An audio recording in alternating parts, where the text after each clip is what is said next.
Radhe Krishna everyone. बात करते हैं राहु ग्रह की। राहु ग्रह जब प्रथम भाव में फर्स्ट हाउस में सिंह लगन की कुंडली में होंगे तो क्या रिजल्ट प्रदान करेंगे वो समझते हैं, और किन नक्षत्रों में हो तो क्या फल प्रदान करेंगे।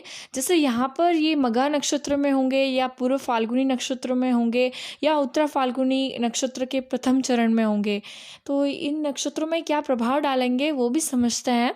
तो सबसे पहले बात करते हैं कि राहु ग्रह से हम क्या रिलेट करके देखते हैं। ये जो ग्रह है वो पूर्व जन्म और इस जन्म की कड़ी माना जाता है। ये जो ग्रह है वो एक तमोगुणी ग्रह है और एक राक्षस है, जैसा कि प्राचीन ज्योतिष ग्रंथों में लिखा गया है।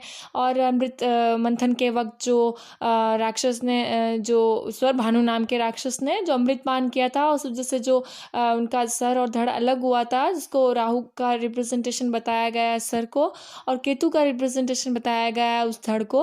तो यहाँ पर अगर देखें तो सर जो बहुत सारे सेंसेस के साथ है, यानी कि जो 4 सेंसेस है, टेस्ट करने का, देखने का, स्मेल करने का, वो सारा सेंसेस है ना राहु ग्रह के पास है। तो ये अपनी महादशा में ऐसी चीज़ों में इंडल्ज करके रखता है जातक को या जातिकाओं को। और अगर आप देखें तो यहाँ राहु ग्रह जो है वो छाया ग्रह है। तो छाया ग्रह है और ये सूर्य चंद्रमा के साथ ग्रहण योग भी बनाते हैं। अगर आप देखें तो पॉजिटिव रिजल्ट नेगेटिव रिजल्ट दोनों दे सकते हैं। डिपेंड करता है कि जातक का कर्म कैसा है, जातक का कैसा कर्म कर रहा है, और कहीं ना कहीं उसकी कुंडली में बैठे गुरु ग्रह, ये भी यानी संस्कार वो कैसा है, बुध ग्रह भी डिपेंड करता है, चंद्रमा भी डिपेंड करता है। ये सारी चीज़ें बताता है कि वो जातक इस राहु के प्रभाव में क्या कार्य करेंगे, जातक हो या जातिका। अगर आप देखें तो अगर पॉजिटिव होगा ये ग्रह, तो जैसे मैंने बोला चंद्रमा बुध गुरु सब अच्छे हैं, या संस्कार है, मॉरल वैल्यूज़ है, जो नींव है जड़ों की, संस्कारों की, वो स्ट्रांग है। तो ऐसे लोग जो है वो रिसर्च की तरफ जाते हैं। राहु का ये पॉजिटिव इम्पैक्ट है, कुछ खोजना है, कुछ ढूंढना है, इनमें डीप रिसर्च में जाते हैं, ऑकल्ट साइड में भी जा सकते हैं, ज्योतिष विद्या में भी जा सकते हैं। और अगर आप देखें तो ये एक पॉलिटिक्स में, राजनीति में, इस तरह से यहाँ पर देख सकते हैं आप। इस तरह से अगर आप गूढ़ विद्या, कोई टेक्नोलॉजी है, कोई कोडिंग, कंप्यूटर, इस सारी चीज़ों में आप देख सकते हैं ऐसे जातकों को। और अगर ये नेगेटिव प्रभाव दे रहा है, जैसे कि कुंडली में कहीं गुरु भी खराब है, चंद्रमा खराब है, तो इस तरह से संस्कार दूषित है, तो पूर्व जन्म से इस जन्म में ये सही डायरेक्शन नहीं पाएंगे, तो ये ऑटोमेटिकली इस देख करके ऐसे माइंड सेट होगा कि ये नशे की तरफ या इस तरह से ऐसे काम, इलीगल्स जो काम होते हैं वो करते हुए पाएंगे। अननेसेसरी रोमिंग देता है। इस तरह से अगर ना खराब हो तो आइसोलेशन देता है। वैधव्य योग भी है, राहु वैधव्य योग भी प्रदान करता है। तो इस तरह से या तो वैधव्य योग या आइसोलेशन या फिर मल्टीपल रिलेशनशिप्स, तो इस तरह से आप देख सकते हैं कि ये ऐसा प्रभाव डालता है। कोई षड्यंत्र करता हो या उसमें वो खुद फंसता हो, इस तरह से आप देख सकते हैं ट्रिक्स और ट्रैप्स करते हुए ऐसे लोगों को। और अगर आप देखें तो फर्स्ट हाउस में है तो पर्सनालिटी को ज़्यादा अफेक्ट करता है। पर्सनालिटी, जहाँ तक कि ओवरऑल जो स्वभाव भी हो, जो आउटर अपीयरेंस हो, यानी कि कैसा दिखते हैं, वर्ण, कद, काठी, आकृति, ये कैसा है, समाज कैसा देखता है जातों को। ये लग्न है और लग्न में राहु है, सिंह लगन में है, स्थिर लगन है। देखें तो वैसे तो द्विस्वभाव यहाँ पे लगन नहीं है, लेकिन फिर भी राहु अपना प्रभाव देता है। कभी कंजूस, कभी दयालु, कभी एकदम क्रूर स्वभाव। इस तरह से स्वभाव को बदलते हुए आप देख सकते हैं जिनका लग्न में राहु होता है। कुछ नेगेटिव प्रभाव भी देख सकते हैं। और अगर आप यहाँ पे देखें तो सूर्य की राशि है, सूर्य का कहीं अच्छा प्लेसमेंट है, सूर्य के साथ बुरे पाप ग्रहों का प्रभाव नहीं है, तो आप देख सकते हैं कि यहाँ पर सज्जन होंगे जातक, लग्नेश सूर्य है, तो आप समाज में छवि सज्जन पुरुष की होगी, सज्जन महिला होगी, जेंटलमैन, जेंटल वुमन। या फिर आप ऐसे देख सकते हैं कि ये जो जातक या जातिका है वो मननशील है, और इस तरह से आप देख सकते हैं। और अगर मैं बात करूं और तो यहाँ पर ये पर्सनालिटी के भाव में तो लुक्स पे काफ़ी देख सकते हैं आप।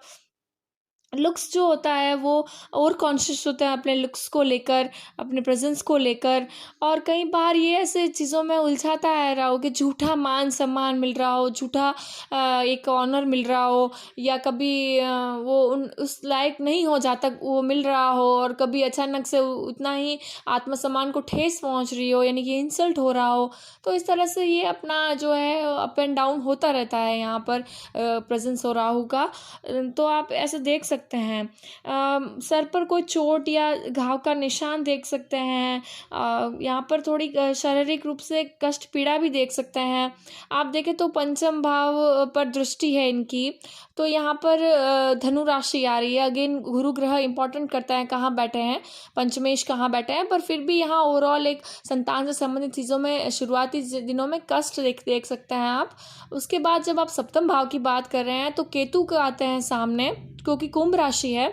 और यहाँ पर केतु के होने से ये बताता है कि ये जीवन साथी के साथ या जो स्पाउस है उनके साथ जो कार्मिक बॉन्डेजेस है, कर्मों के बंधन है, पिछले जन्म के कर्म है। राहु वैसे भी पिछले जन्म की इस जन्म की कड़ी को जोड़ता है, तो यहाँ पर स्ट्रांग रूप से दिखाता है कुछ बाकी रह गया है, कुछ अधूरा है जो उसे पूरा करना है। इस तरह से कार्मिक बॉन्डेजेस को स्ट्रांगली दिखाता है।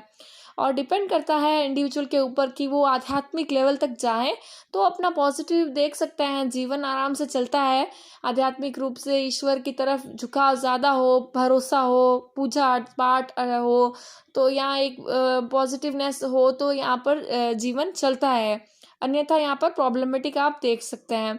वहीं पर अगर मैं बात करूँ तो भाग्य भाव पर जो नवमी दृष्टि है, मंगल का घर है, वहाँ पर कोई ग्रह बैठे हो तो इफेक्ट करता है, वरना यहाँ पर ओवरऑल भाग्य के साथ कभी कभार बहुत अच्छा मिलना और कभी कभार बिल्कुल नहीं मिलना, ऐसा ही है। राहु ग्रह मायावी ग्रह है, तो इसी तरह से आप देखेंगे सडन साथ मिलना, सडन या फिर बिल्कुल भी एकदम हारे हुए जैसे महसूस करना, आप ऐसे देख सकते हैं।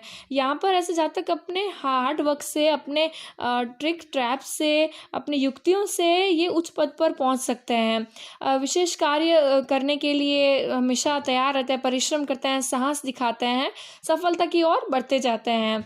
ओवरऑल अगर हम देखें तो यहाँ पर एक ये अच्छा पोजीशन है। बहुत ज़रूरी है ये देखना कि जो लग्नेश सूर्य है उनकी स्थिति क्या है, उसके ऊपर बहुत चीज़ें डिपेंड है। अगर वो ख़राब हुई तो जातक जो है वो हायर अथॉरिटी लेवल पर नहीं जाता है या पहचान नहीं बना पाता है अपनी। और अगर आप देखें तो यहाँ पर ज़्यादा मान सम्मान होने से ज़्यादा इंसल्ट या प्रॉब्लमेटिक सिचुएशन का सामना करता रहता है, खासकर गवर्नमेंट से या अपने अथॉरिटिव लेवल पे लोगों से। वहीं पे बात करें अब हम यदि नक्षत्रों की कि कौन से नक्षत्र में है तो क्या फल प्रदान करेंगे, ये आप किसी भी ऐप से देख सकते हैं कि राहु ग्रह कौन से नक्षत्र में है, सामने ही ग्रहों के सामने ही नक्षत्र लिखे हुए होते हैं। अगर हम देखते हैं राहु ग्रह को यहाँ पर मघा नक्षत्र में, तो मघा नक्षत्र केतु का नक्षत्र है, एक और छाया ग्रह का नक्षत्र के साथ है। ये यहाँ पर मघा नक्षत्र में होने पर स्ट्रांगली ये बता रहे हैं कि कोई ना कोई कार्मिक बॉन्डेजेस है और वो उसी परिवार से है, उसी परिवार में जहाँ जन्म हुआ है। इस तरह से आप देख सकते हैं नेटिव जो है अपने पुराने जन्म में कुछ अधूरे कर्म को पूरा करने के लिए आए हैं, और वो बहुत ही स्ट्रांग ऐसे अथॉरिटिव लेवल पे अथॉरिटिवनेस पाने के लिए या कोई पोजीशन पाने के लिए, हक जमाने के लिए, मीन्स कोई बॉस लेवल टाइप हेड बनने के लिए आए हैं, या फिर उस वक्त वो नहीं हो पाया, या फिर इस तरह से कोई चीज़ें अधूरी है। यहाँ पर ऐसा प्रेजेंस बता रहा है। यहाँ पर अपने प्रेजेंस को लेकर भी ओवर कॉन्शियस होते हैं, अपने मान सम्मान को लेकर ओवर कॉन्शियस होते हैं। यहाँ पर ये बहुत जल्दी फेम पा लेते हैं ऐसे लोग, क्योंकि फेम पाना या ऊपर लेवल पर होना यही इनका रहता था शायद। तो इस तरह से अगर आप देखें तो ये ओवरऑल इगोइस्टिक पर्सनालिटी, इस कारण से जब जल्दी फेम मिल जाए तो कहीं ना कहीं ईगोइस्टिक लेवल पे कि घमंड आता है, या झूठा ईगो हो सकता है, कभी कभार बहुत ज़्यादा हो सकता है। सूर्य का राशि है तो आप देख सकते हैं ऐसे। यहाँ पर देखिए राहु मोह माया है, केतु के नक्षत्र है, केतु डिटैच करता है, केतु अपने आप को अपनी सोल लेवल पर जानने के लिए इन्फ्लुएंस करता है, और राहु और मोह माया में फंसाते हैं। और सूर्य राजा है, किंग है, आत्मसम्मान उनको प्रिय है, अपना पोजीशन उनको प्रिय है, अपना ऑथोरिटिव लेवल प्रिय है। तो यहाँ पर कहीं ना कहीं जीत यहाँ पर राहु और सूर्य से संबंधित चीज़ों में ही हो रही है। वैसे तो दोनों शत्रु ग्रह है, पर एक मोह माया और एक ये ये जीवन ये एक मोह माया और एक आत्मसम्मान और किंग राजा की तरह जीना। तो यहाँ पर केतु कहीं ना कहीं नहीं हो जाते हैं कि अपने सोल लेवल पर अंडरस्टैंड करना जातों को बहुत ज़रूरी होता है यहाँ पर, कि क्या है, कहाँ, क्यों आया जीवन, ये सारी आध्यात्मिक चीज़ें। और अगर मैं बात करूँ यहाँ पर तो फोर फादर्स का या अपने पूर्व जन्म का, एंसेस्टर्स का यहाँ पर बहुत प्रभाव दिखता है। या तो उन्होंने वहाँ उनसे बहुत कुछ सीखा है, या उनकी जो कहानियाँ हैं, उनका जो जीवन है वो बहुत इन्फ्लुएंस करता है उन्हें, पॉजिटिव वे में या नेगेटिव वे में, दोनों ही में बहुत ज़्यादा इन्फ्लुएंस करता है ऐसी जातक की पर्सनैलिटी को। तो इस तरह से आपने देखा मघा नक्षत्र की बात की हमने। अब बात करते हैं हम लोग पूर्व फाल्गुनी नक्षत्र की। पूर्व फाल्गुनी नक्षत्र शुक्र का नक्षत्र है। यहाँ पर चारों चरण में राहु ग्रह सिंह राशि में ही होंगे। शुक्र का नक्षत्र राहु के मतलब राहु है शुक्र के नक्षत्र में, तो यहाँ पर एक क्रिएटिविटी को दिखाता है। शुक्र अपने आप में एक प्लेजर है, क्रिएटिव है। तो जातक का माइंड सेट या पर्सनालिटी बहुत क्रिएटिविटी टाइप की होती है। फोटोग्राफी में शौक रखते हो, पेंटिंग्स में रखते हो, या तो खुद करते हो, या इस चीज़ों में हॉबीज़ हो या इंटरेस्ट रखते हो, एनिमेशन में, म्यूज़िक में, सिंगिंग में, ड्राइंग में, क्रिएटिव इमेजिनेशन हो। कहीं पे चंद्रमा ने साथ दिया तो इमेजिनेशन से ये इसमें डायरेक्शन में और ऐसी फील्ड में हो, तो आप देखिए तो फोटोग्राफी और ये सब चीज़ें बहुत ही अट्रैक्ट करती है इनको, जातक हो या जातिका को। और अगर आप देखें तो एक्सपेक्टेशंस ऐसे होते हैं जैसे कि हमें राजा की तरह या रानी की तरह ट्रीट किया जाए। हम इनको बहुत ज़्यादा डिज़ायर्स थोड़ी कम रखनी चाहिए। ये बहुत ज़्यादा ऐसे एटीट्यूड और शो ऑफ बहुत ज़्यादा होता है यहाँ पर, लेविश लाइफ जीने की चाह रहती है। इस तरह से बहुत ज़्यादा देखा जा सकता है यहाँ पर जो है। बात करें अगर हम तो ओवरऑल एवरेज है शुक्र का जो नक्षत्र है उसमें राहु एक अलग तरह की प्रेजेंस बताता है और ये सारी चीज़ें हैं। अगर मैं बात करूं उत्तरा फाल्गुनी नक्षत्र की, तो यहाँ पर प्रथम चरण में ही सिंह राशि में राहु आ रहे हैं, और नवमांश में ये प्रथम चरण में धनु राशि में जा रहे हैं। नवमांश में यहाँ पर भी अग्नि तत्व में, नवमांश में भी अग्नि तत्व राशि में, तो यहाँ पर ये अग्नि तत्व की प्रधानता हो गई। यही एनालिसिस करना किसी चीज़ को डिटेल में, और अपनी रिकॉग्निशन की चाहत रखना, अपना अपना हमेशा पहचाने जाए हम, मैं पहचानी जाऊं या मैं पहचाना जाऊं, इस तरह से आप देख सकते हैं। और यहाँ पर अगर आप देखें तो ये पीपल्स को सर्व करे, क्योंकि ये जो नक्षत्र है वो सूर्य का नक्षत्र है, तो सूर्य का ही नक्षत्र है, सूर्य की ये ना ये राशि है।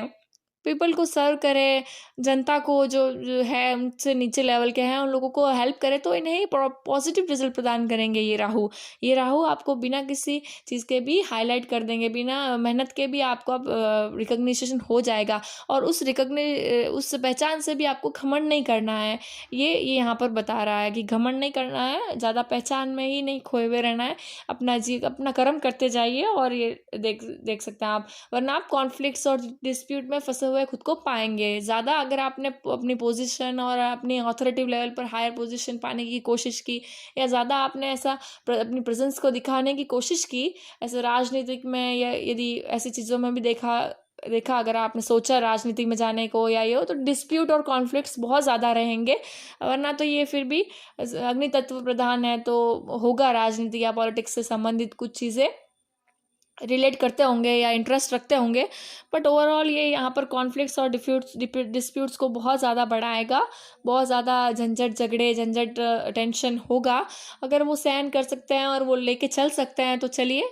फिर भी आध्यात्मिक हर तरह से राहु प्रथम ग्रह भाव में होने पर रहना चाहिए। ऐसे जातकों को भैरव बाबा की उपासना करनी चाहिए। कोई भी नक्षत्र हो, राहु सिंह राशि में है, लगन में है, भैरव बाबा की उपासना कीजिए। सूर्य अच्छा नहीं है तो सूर्य भगवान को सुबह जल्दी उठ के जल चढ़ाइए और आप भैरव बाबा की उपासना करें, बहुत ही पॉजिटिव रिजल्ट प्रदान होगा।